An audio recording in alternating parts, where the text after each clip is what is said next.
Saya Abdul Karim, saya selaku guru SKI atau Sejarah Kebudayaan Islam. Kali ini saya akan menjelaskan tentang kebudayaan masyarakat Arab sebelum Islam. Oke, langsung saja ya.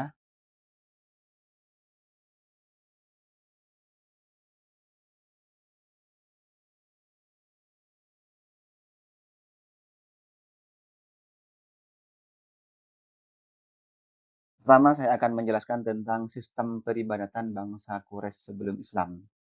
Kita sebagai orang Islam tentunya ini merasa janggal dengan kebudayaan mereka ya. Mereka ini menyembah berhala sesuatu yang tidak bernyawa, mereka buat sendiri, kemudian mereka sembah sendiri. Ya. Oke, langsung saja yang pada mulanya sebenarnya bangsa Arab ini telah mengikuti keyakinan ajaran agama Nabi Ibrahim dan Nabi Ismail.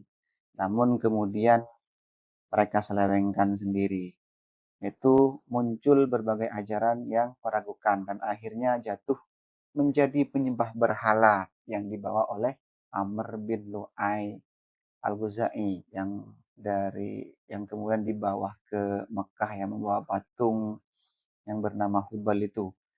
Menurut Ibnu Kalbi, yang menyebabkan bangsa Arab menyembah berhala dan batu, ini adalah siapa yang meninggalkan kota Mekah harus membawa batu yang diambil dari batu-batu yang ada di tanah Ka'bah.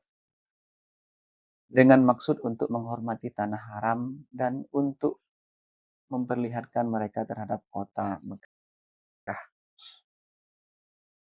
Nah, inilah merupakan nama-nama berhala yang disembah bangsa Arab dulu ya sebelum kedatangan Islam. Pertama ini adalah berhala yang namanya Hubal. Hubal ini adalah tempatnya di sisi Ka'bah. Ini yang di bawah Amr tadi itu, di bawah ke Mekah ya. Ini namanya Hubal. Kemudian yang kedua ini ada Lata. Lata ini penyembahannya ini di Taif. Yang mana sebelumnya Lata ini merupakan pemuda yang dianggap sebagai tokoh kemudian meninggal dunia yang akhirnya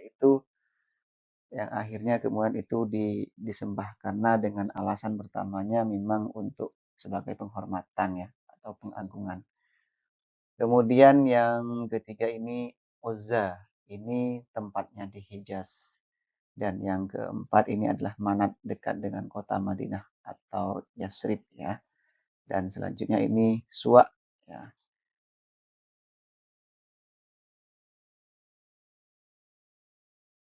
Kemudian nah ini bentuk-bentuknya ya. Nah, ini Al-Uzza, yang ini Hubalnya seperti ini bentuknya. Kemudian yang ini adalah Lata dan ini Manat. Selanjutnya ini beberapa bentuk pemujaan. Pemujaan yang dianut oleh bangsa Arab sebelum datangnya agama Islam ya. Pertama, mereka ini menyembah malaikat.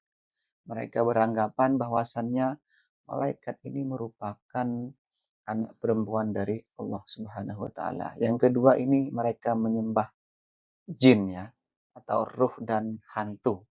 Bahkan di Arab itu ada sebuah tempat ya yang dianggap keramat.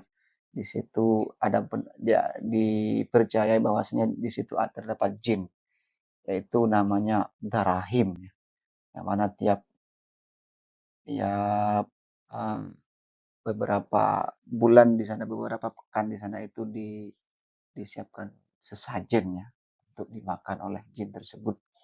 Mereka juga menyembah ruh atau nenek moyang dan juga hantu.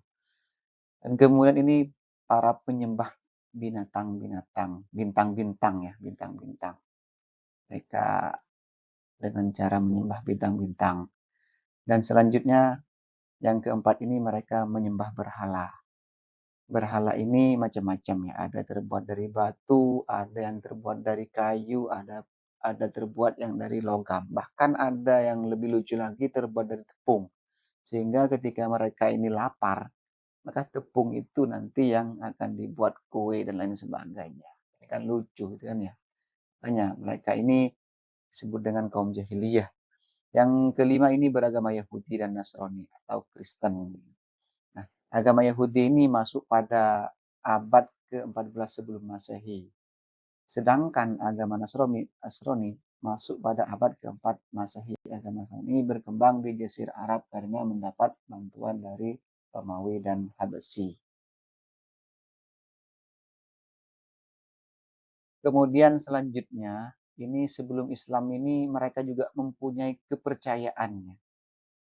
Kepercayaan yang sifatnya tahayul, yaitu seperti pertama, di dalam setiap perut orang itu ada ular. Perasaan lapar timbul karena ular yang menggigit usus manusia.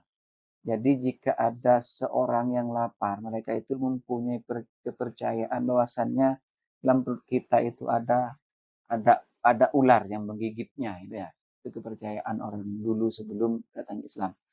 Kemudian selanjutnya, mereka ini juga biasa mengenakan cincin dari tembaga ataupun besi dengan keyakinan untuk menambah kekuatan.